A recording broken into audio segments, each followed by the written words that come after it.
यदि आप अपनी पत्नी को भरण-पोषण नहीं देना चाहते हैं, तो मैं जो आपको बताने जा रहा हूँ, वो बहुत ही ध्यान से सुनें और इस तरकीब को अपनाएँ।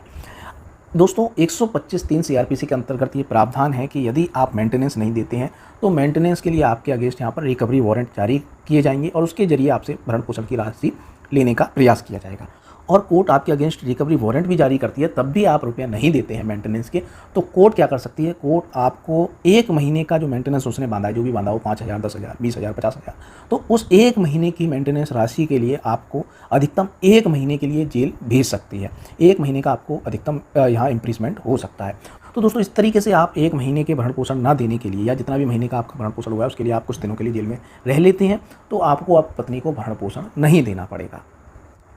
तो दोस्तों ये मैंने जो पूरी बात बताई ये सत्य नहीं है। आप ये तरीका अपना के भी मेंटेनेंस देने से नहीं बच सकते, ठीक है।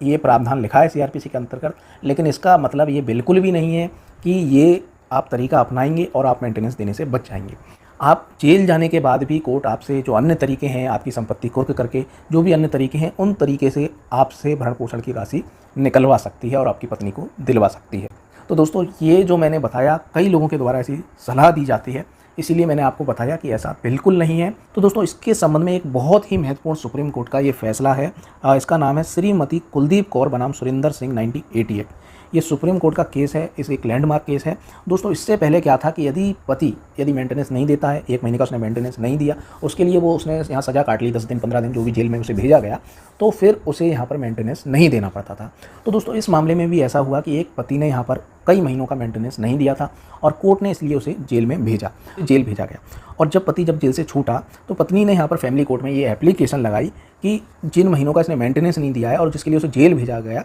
तो उसे यहाँ पर मेंटेनेंस दिलाया जाए और दूसरे तरीक़ों से यहाँ पर मेंटेनेंस की राशि जो न्यायालय उचित समझे वो तरीके अपना के यहाँ पर मेंटेनेंस की राशि दिलवाए। तो कोर्ट ने उसकी एप्लीकेशन को यहाँ पर रिजेक्ट कर दिया और कहा कि जेल वो जा चुका है, इतने महीनों का मेंटेनेंस नहीं दिया था, उसके बदले में उसे जेल भेजा गया था, इसलिए जो उसकी लायबिलिटी थी मेंटेनेंस देने की, उस लायबिलिटी से वो डिस्चार्ज हो गया है, अब आप मेंटेनेंस नहीं पा सकती हैं। तो अब पीड़िता सुप्रीम कोर्ट पहुंची। सुप्रीम कोर्ट ने इन दोनों, जो लोअर कोर्ट का फैसला था और जो हाई कोर्ट का फैसला था, दोनों को उलट दिया और सुप्रीम कोर्ट ने स्पष्ट शब्दों में कहा कि sentencing a husband to jail is a mode of enforcement, it is not a mode of satisfaction of the liability. तो जो ये तरीका है कि यहाँ पर जो जेल में भेजा जाता है पति को, तो यहाँ पर उस पर दबाव डालने के लिए कि वो अपनी पत्नी का भरण-पोषण करे, वो जानबूझ के यहाँ पर राशि नहीं देना चाह रहा है, ठीक है, मेंटेनेंस की राशि नहीं देना चाह रहा है, तो यहाँ उसे यहाँ पर सजा दी जाए, जेल भेजा जाए, जिससे कि वो भरण-पोषण की राशि दे दे। ये तरीका यहाँ पर क्या है, एक यहाँ पर इन्फोर्समेंट करने का एक मोड है, एक तरीका है, ना कि ये उसके दायित्व को खत्म करता है। उसका मेंटेनेंस, अपने पत्नी को जो मेंटेनेंस करना है, बच्चों को जो मेंटेनेंस करना है, जो उसका दायित्व है उसे वो खत्म नहीं करता है। और वो यदि जेल भी काट आया है तो जो दूसरे तरीके हैं, दूसरे तरीकों से उससे यहाँ पर जो उसकी भरण-पोषण की राशि है वो उद्घृत की जाएगी, प्राप्त की जाएगी, जैसे कि उसकी संपत्ति कुर्की करके, जो भी यहाँ पर तरीके बताए गए हैं सीआरपीसी